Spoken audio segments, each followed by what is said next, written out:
Welcome to the July 5th Saline County Planning and Zoning Commission meeting. I'd like to begin with item number 1, our consent agenda. Do I have a motion to approve the agenda for July 5th, 2016? So moved. Second. Okay, it's been moved and seconded to approve the agenda for July 5th, 2016. All in favor, say aye. Aye.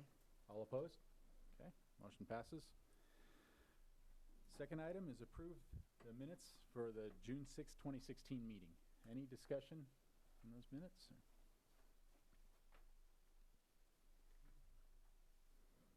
Entertain a motion for approval. I move we approve the minutes as printed. Second.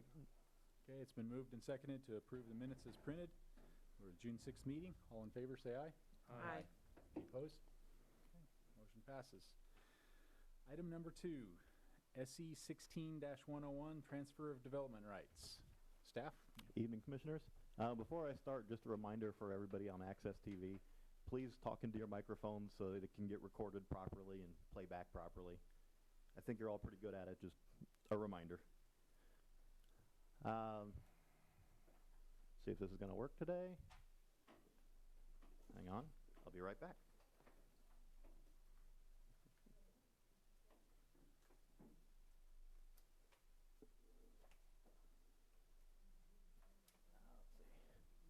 There we go. Today we're looking at a transfer of development rights for Eric Kindlesbarger. The sending property is down southeast corner. It's section 33, township 16, range 1 west.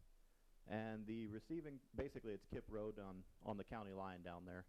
And the receiving property is down by Brookville. It's section 10, township 15, range 5. And that would be basically Brookville and what exists of water well down there.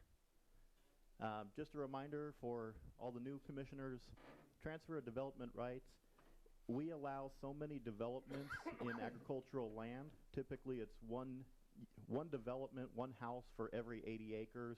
And there are some exceptions for original parcels, which gets a little more complicated looking at deeds in the past. Once all the development has occurred, you have 2 choices. We will sometimes do subdivision exceptions, which will let you split the house out from the farm, but you're deed restricting the farm.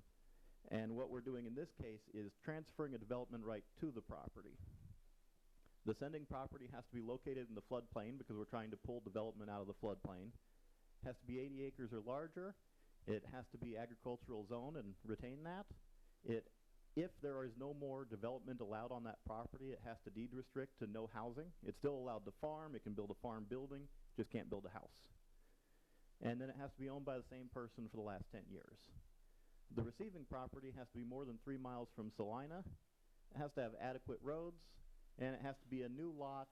The new lot cannot be in the floodplain, and it should not have class 1 or 2 soils. And when you look at, for instance, this 80 acres has a small piece of floodplain, just means the new lot can't locate there. It can locate somewhere else on the 80 acres. The sending property, as you can see, is in the floodplain. The blue is our current floodplain. The red is when we change our maps if they get approved. It's 160 acres, agriculturally zoned. It's been in continual ownership. I haven't checked how long, but it's a considerable amount of time. This guy has done several transfer development rights in the past. This one, because he has transferred, if you approve this one tonight, he will have transferred all the rights out of that piece of property. He will have to deed restrict it to agricultural use, which means the program ends up working. We've basically saved 160 acres of floodplain, which allows good farming down there. The receiving property, like I said, is near Brookville. It's outside the urban service area, which is that 3-mile limit, and it has a great road system out there and plenty of services. US 40, or State 40, is out there to serve Brookville. It's a paved road. They're just off that road with a gravel road. There is water. They'll have to do septic for themselves. The school is across the street in Brookville. The fire station is across the street in Brookville. So they've got plenty of service. The new lot, like I mentioned, can't be located in the floodplain, which is that small blue area on the top of the property there. And it has to have minimal Class 2 W and Class 2E soils. If you don't know the soil profiles, 1 is the best, 2 is second. After that, you can farm it, but it's not as good. And the W and E deal with different erosion capacities. The property is 71 acres. The only issue we have out there is Crittenden Road, which is on the east side of the property. It's a minor road. It's classified as earth, so we'd like to make sure that we don't put any new entrances on Crittenden, which the applicant's not expecting to anyway. The only thing I would ask today is that you do, if you decide to vote on this, please add the condition that we would like no entrances on Crittenden Road unless the road is improved to a gravel road standard. And if you need it, Mr. Kindlesbarger is here to discuss his plans out there. Okay. Would the applicant like to share anything? Sean Kindlesberger.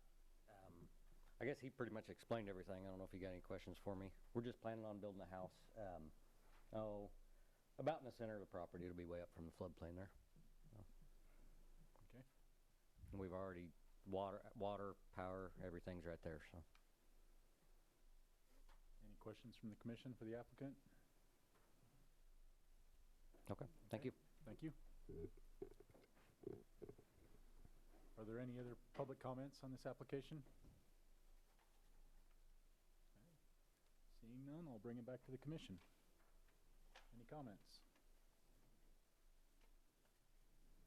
Well, I have a question in regard to this switching. I mean, are both properties owned by the same person? No, the other property is owned by, that is the Jolene K. Stein Oh, Trust. okay, yeah. I saw that and I missed it. Thank you. And typically whoever the applicant is, Mr. Kindlesbarger made some deal with the Stein Trust to acquire the development, right?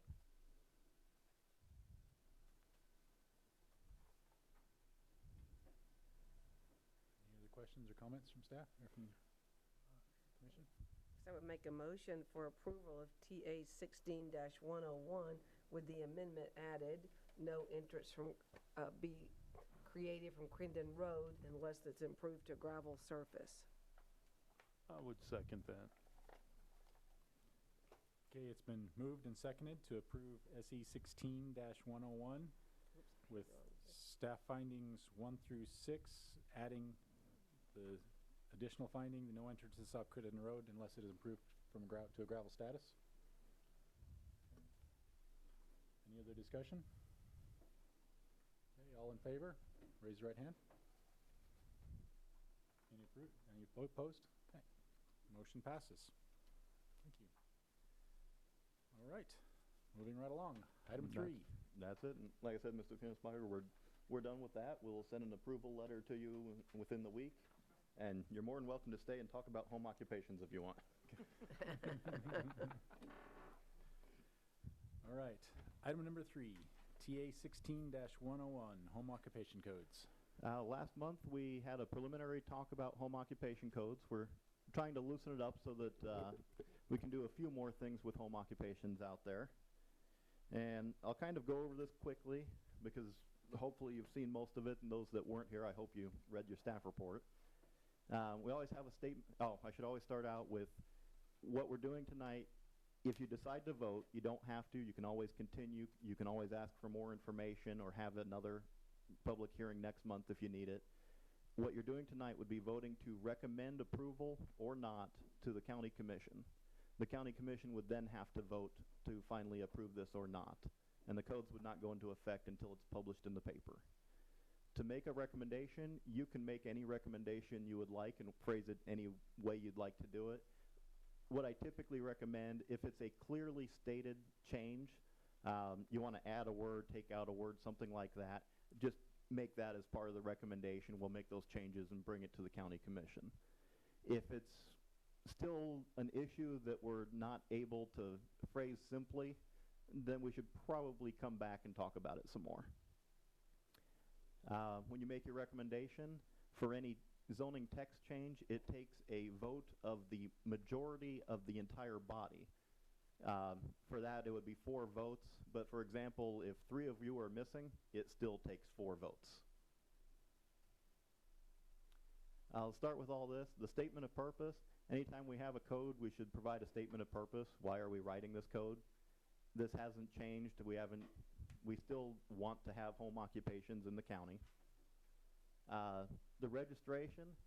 Before it was set up that the Planning Commission could set a registration if they desired, we had an informal process of accepting anybody that wanted to sign up their home occupation. We would just have it filled out and say, yes, this is good, and file it away.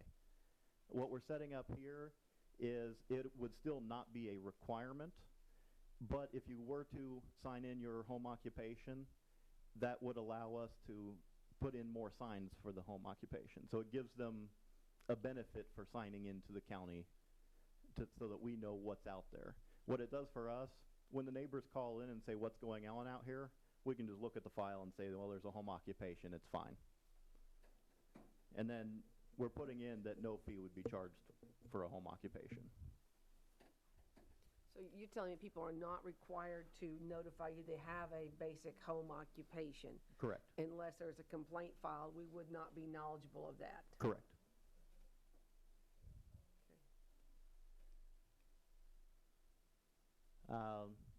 Anytime you do home occupations, you want to try to lay out some of the uses that are just not permitted as a home occupation.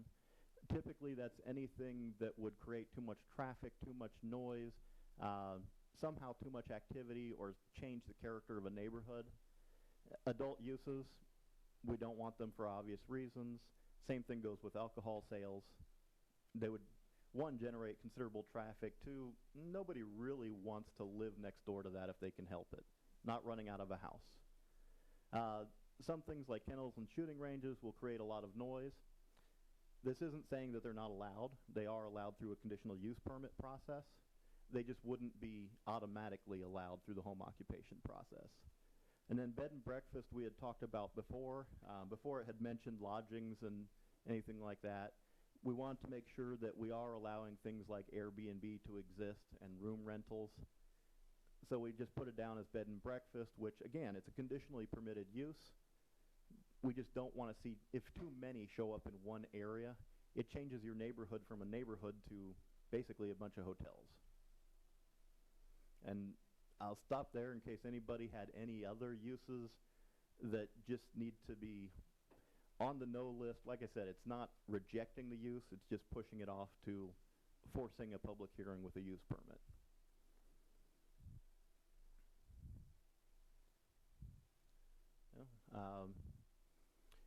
When we set up this code, we set 2 standards.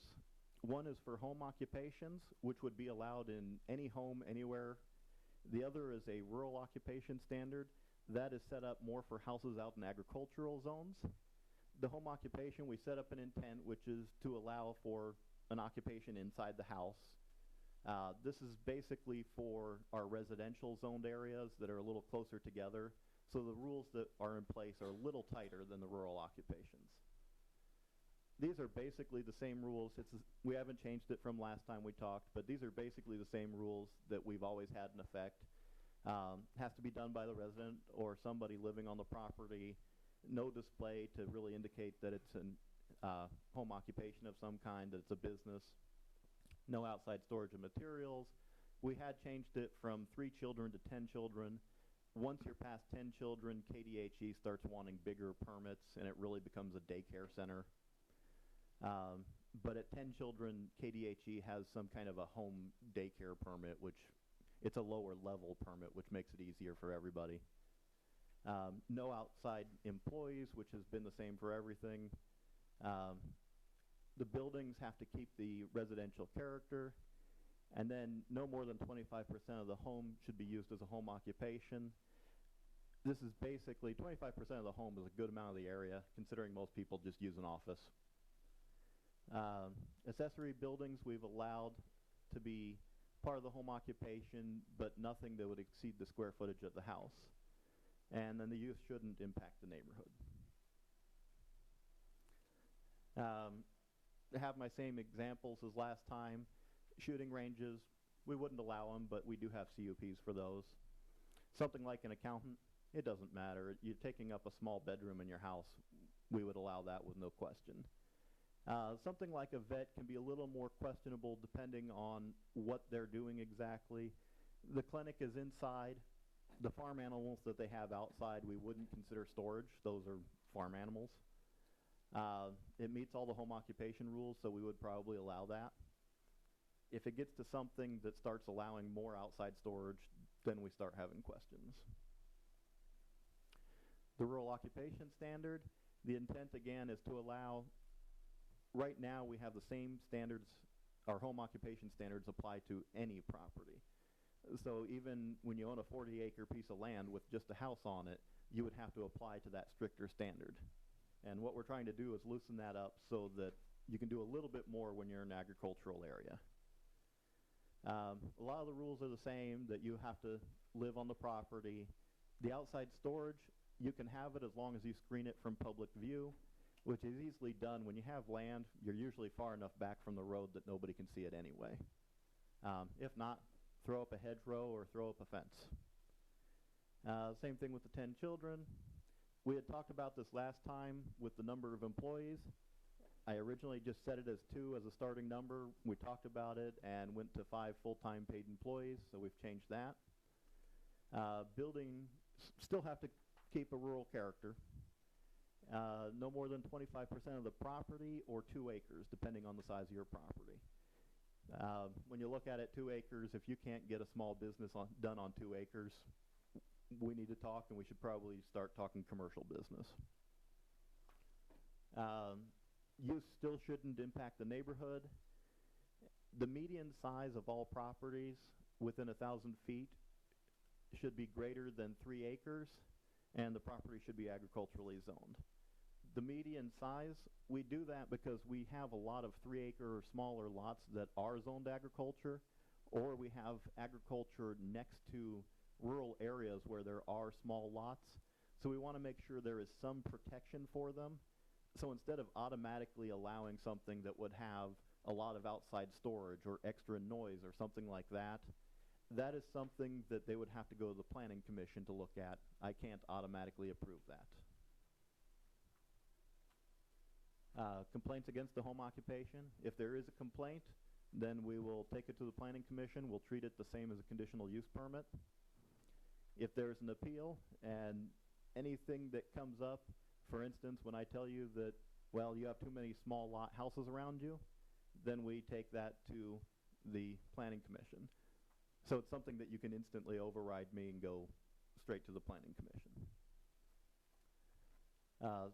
This is our process. There's special use permits for home occupations. We will treat it following the code for conditional use permits, which means we will advertise it to all housing or all properties within a quarter mile. It's 1,500 feet. We'll publish it in the paper, so we'll have the same public hearing standards laid out. And then you'll be looking for basically what amounts to nuisances to the neighborhood, like excessive traffic, hazards, streets, limiting the size or amount of vehicles that come through, not generating noise, smoke, fumes, things like that. This is another one we had talked about before, and we had no consensus on what to do with this part. I always try to give the people that live in an area a little more authority on and let them take control of their neighborhood. What this would do, if the neighborhood gets together, and we had set it at 50% or more property owners within 1,500 feet, it would then require a 3/4 vote of the Planning Commission to approve the project. That would give the neighborhood a little more say in strongly voicing their opposition to a specific home occupation. It just forces a harder vote for you. Like I said, we had talked about this one, and I had no direction on which way to go with it. Appeals for the Planning Commission. If you do make a decision, people have 15 days to make an appeal, and that would go to the Board of Appeals. And that is all the codes I have for you.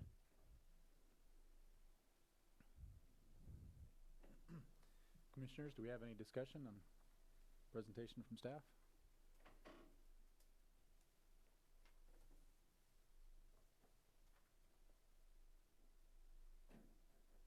did a lot of discussion last meeting and made multiple changes, so I'm pretty pleased with how it came out.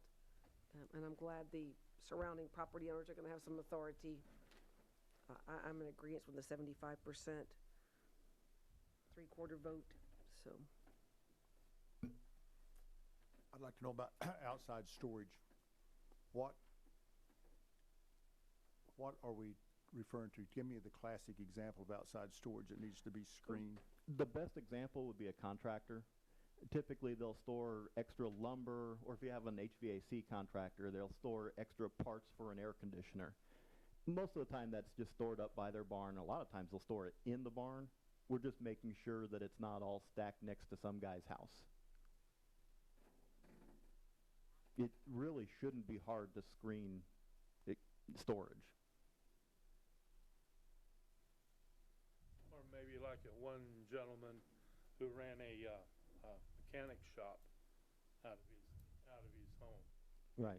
Something like that. He took care of it pretty good, so there wasn't too much of a problem. But something like that would be an example. A hedgerow would be, and that's just it, is a hedgerow or a fence. Sometimes stick it behind the barn. That's all you have to do.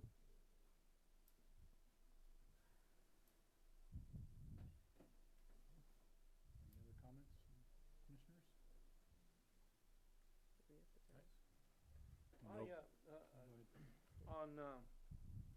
on the protest petitions, you know, I'm kind of unsettled with that, but from what I'm hearing, the rest of you are okay with that, you know? 50% and the three-quarter vote? Is that what you're referring to? Yeah. Now, I have no idea where to go with it. No. You know, I don't want to sound like I have the answer, but I'm just saying, I'm a little bit unsettled with that, but, you know, I don't know what to tell you otherwise. So that's kind of where I am on that. Which way are you unsettled for, too? You know, I don't know. And that's just it. I can't give you the direction. It's just like that. It doesn't feel right to me, but I don't know how to fix it. There you go. You know? So You can always increase the percentage of landowners that need to sign off on the petition. That makes it more difficult for the property owners to make a protest.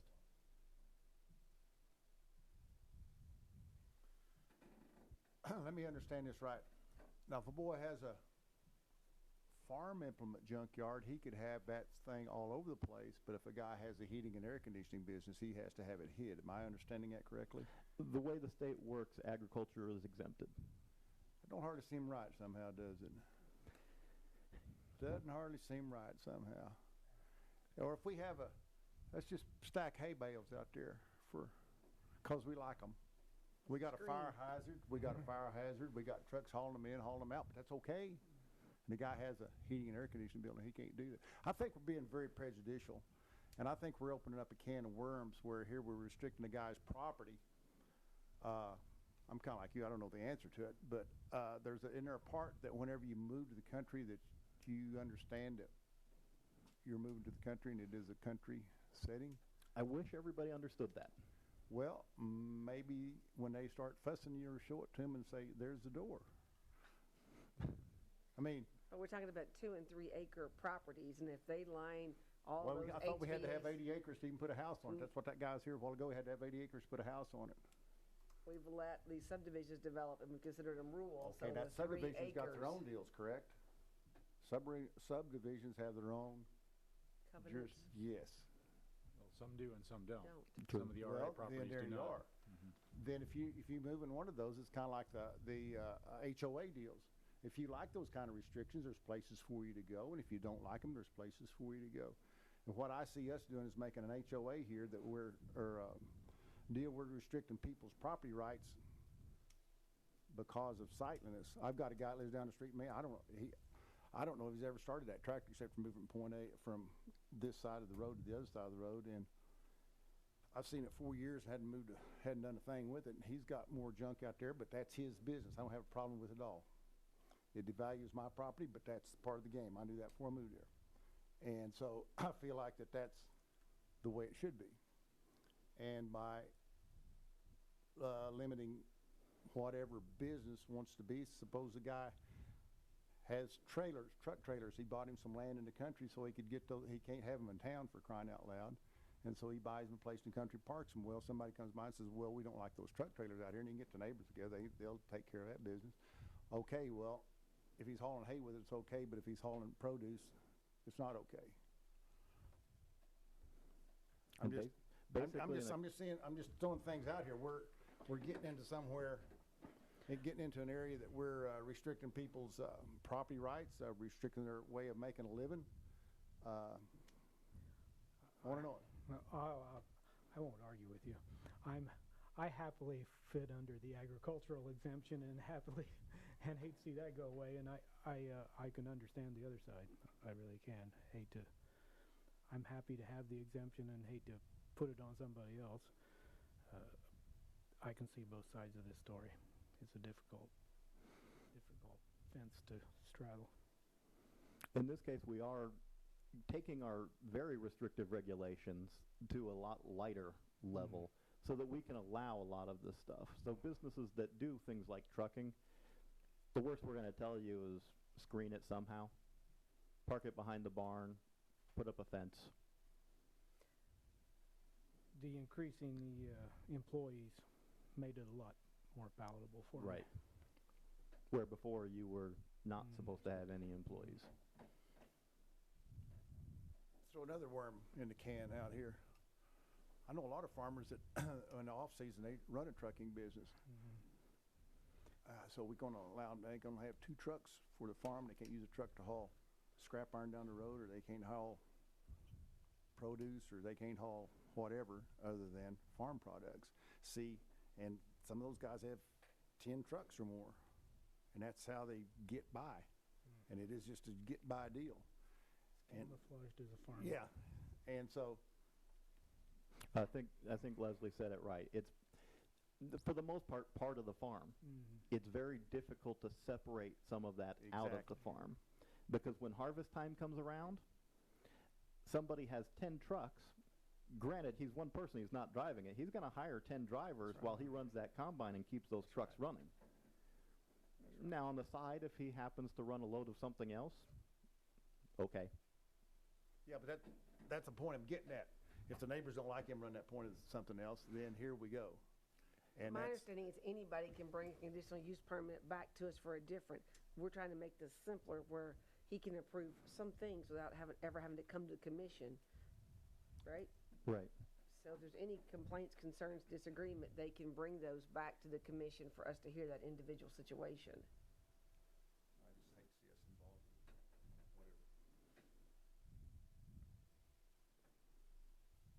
Any other comments from the commission?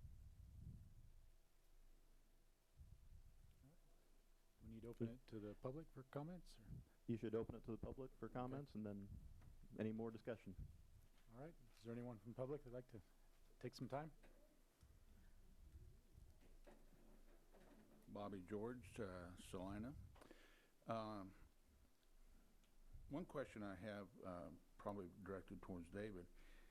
When I had inquired earlier, maybe a few months ago, about an auto repair shop and a cabinetry shop, you said in a residential or my 80 acres could not do that. Now, is that lifting this restriction now? It depends on exactly what's going on, but for the most part, yes, a cabinetry shop would be allowed, a mechanic would be allowed. Okay, where before it required a CUP. That's what I'd you have wrote. to double check. Yeah, that's not what looking at a code you in wrote front of me. We had it on the text back there. But yeah, That the cabinetry shop required a CUP. Now, it's not going to be required? right. So that, If it's a small, no more than 5 employees, agriculturally zoned, agriculturally. So like in my subdivision, would that be allowed? yes, because it is agriculturally zoned. Okay, so a residential agriculturally Right. type of thing. You're in one of the older subdivisions that was done before they just allowed lot splits, however, and they didn't rezone to get it done. Okay. So although it has the character of what we call an RA zone, which is residential, it's agriculturally zoned. Okay. What about the one north of Hallison Heights, which would be on Humberger Road, that additional homes in there? I believe some of that is residentially zoned, so it would be a little more restrictive there. The business would have to take place inside the garage or inside the house. Okay, so it wouldn't be in a exterior type of building or accessory building I believe so. without a conditional use permit? I'd have to check on the conditional use permit Okay. part, but yeah, I Alright. believe it would have to be inside. Okay.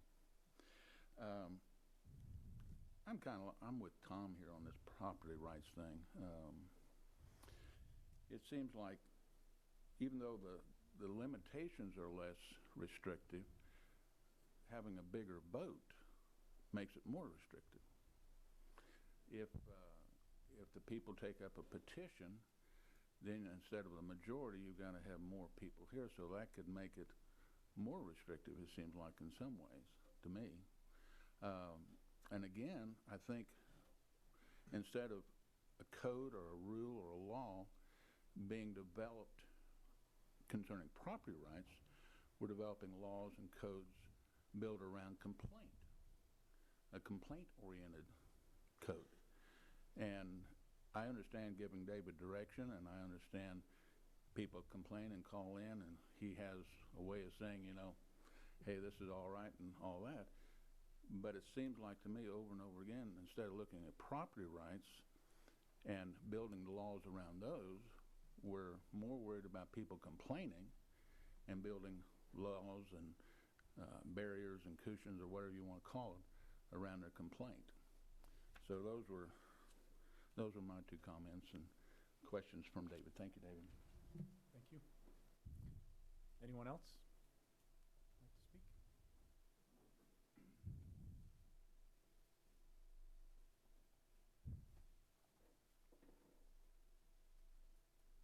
Norman Mantle, West Pleasant Hill Road. Pretty soon we're going to be into the commercial business. You keep moving industry out into agriculture area, now you're into the retail part of it. So now you're going to be starting collecting sales tax. So you need to get it separated. This is how far we can go, and that's it. Because if you don't, then somebody else moves out here. Now they start a business.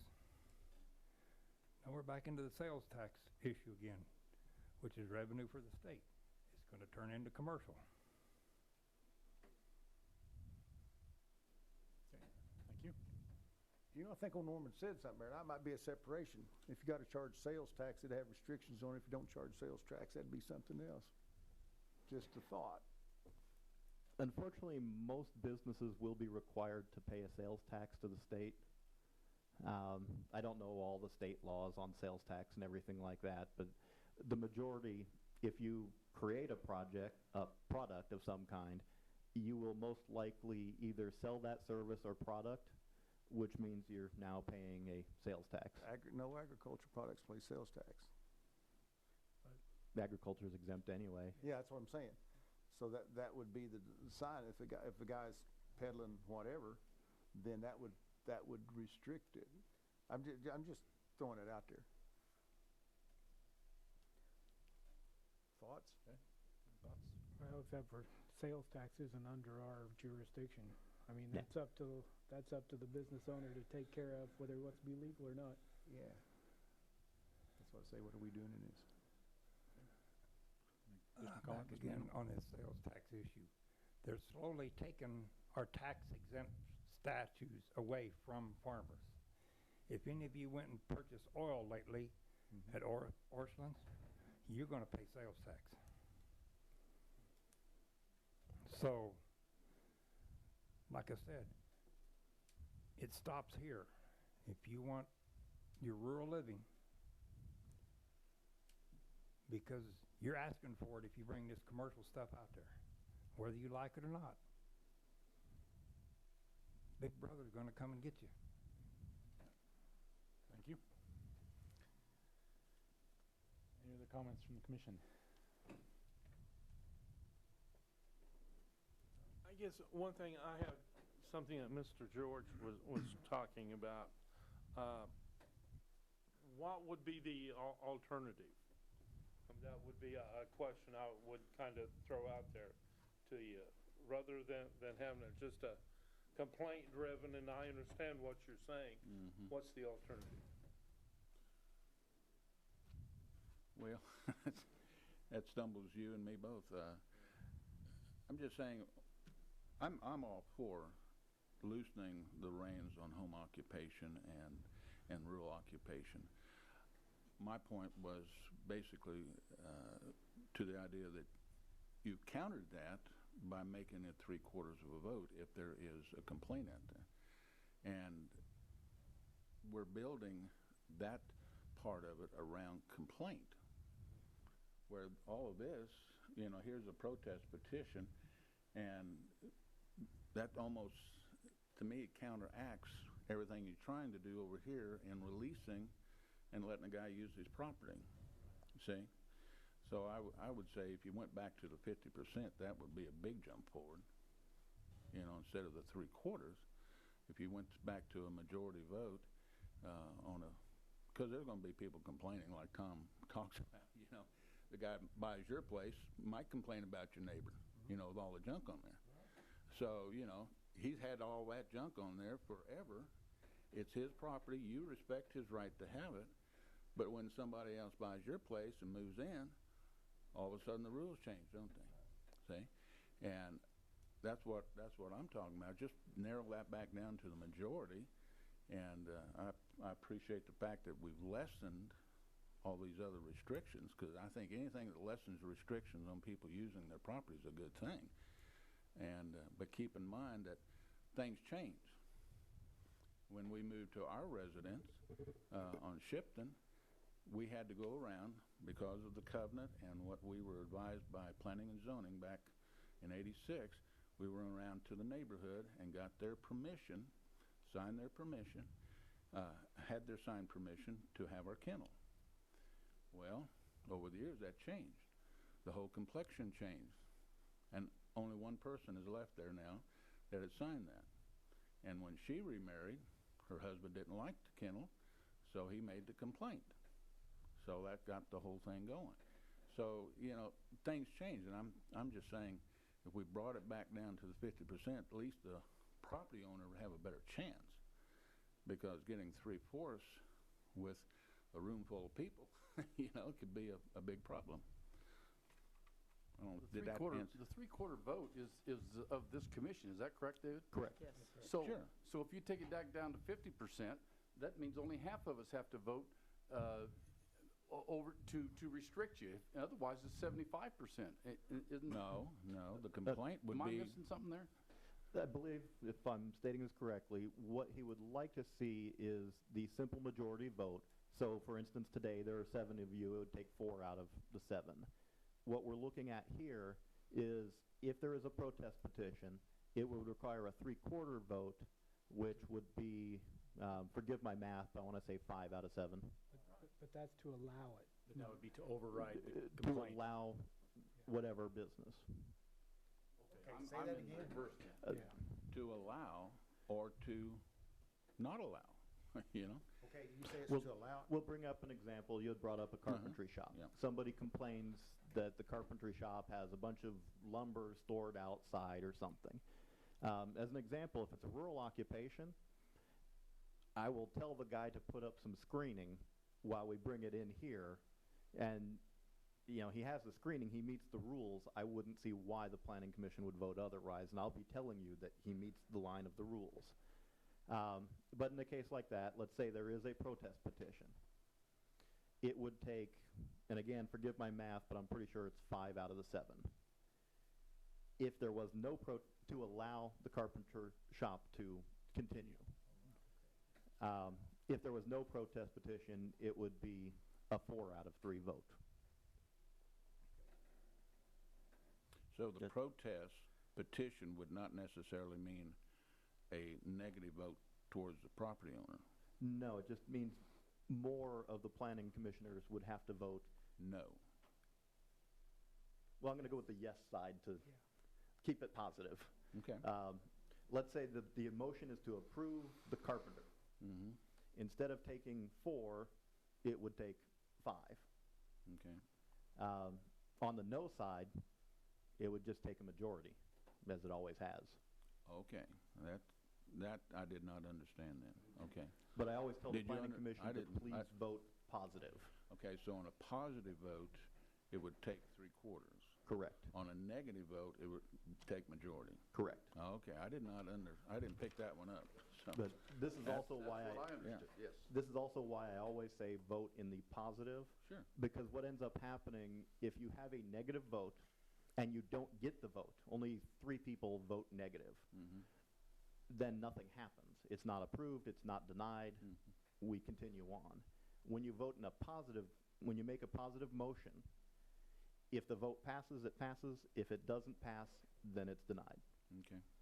Well, that answers my question about I'm all for lifting restrictions, and if it's a positive vote and takes 3/4, that's good, I think. Yeah. Yeah, I'm glad that you further explained Yeah. that, because I was, Well, that makes all the difference in yeah, the world. I was Yeah. was missing on that, because the only other thing I could see, other than they have an attorney in a complaint, was, you know, give David a car and let him drive the county every day and look for violations, and I know that's not exactly a good idea either, so. Thank you for coming up and getting that discussion, so that clears up my mind on that a lot, so. Any more public comment? Okay, if not, we'll close the public comment and bring it back to the commission. Any discussion? I like the idea of screening, since we're dealing with some smaller properties. If they were all 80 acres, I would be all about the property rights, absolutely. But since we are talking about 2 and 3 acre pieces of land where that lumber could be stacked right on my fence line and not screened and affect my property, big difference being 2 acres than it is 80. One thing that might help out, just these things come to my thought as we're talking about it. We had talked about the carpenter with having too much junk out there. If there is, let's say he's agriculturally zoned, so he's allowed outdoor storage, we may want to put something in here that says, well, if he can meet the requirements by putting up a screen or something like that, then I can just have the approval. We don't need to come to the planning commission for that, because now he's meeting the requirements. Okay. Just, I'm not sure exactly how I will write that up. In your recommendation, please mention that if we'd have to do it in the complaint section here where it says complaints against the home or rural occupation. Like I said, I'm not sure exactly the right words yet. Something The property about owner came into compliance with the regulations, it would not need to come before the commission. right, and we'd probably want to set a timeline for him to come into compliance. I can do that myself with the violation notice. I normally set 45 days to do that. But that leaves it up to me as the planning director to set a time limit and go. Okay. Any other discussion? All right. Would anyone like to make a motion? All right, I'll make a motion with the right numbers this time. You had to correct me last time, thank you. I move that we approve TA 16-101 Home Occupations Codes with the addition that if a landowner becomes into compliance within 45 days, complaint would not need to come before the commission. I'll second that. Okay. It's been moved and seconded that we approve TA 16-101 with the addition that the property owner has 45 days to come into compliance to prevent coming to the planning commission on a complaint. Any more discussion? Okay. Seeing none, all in favor, raise your right hand. Okay. Passes unanimously. Thank you. All right. Last item. Any additional items that members or staff may have to bring forward? That is all I have for you. Unless somebody decides to apply, I think we're already past for next month. So unless somebody decides to apply for something, have a good summer. All All right, we have a motion to adjourn. So moved. Okay, all in favor, say aye. Aye. Meeting adjourned.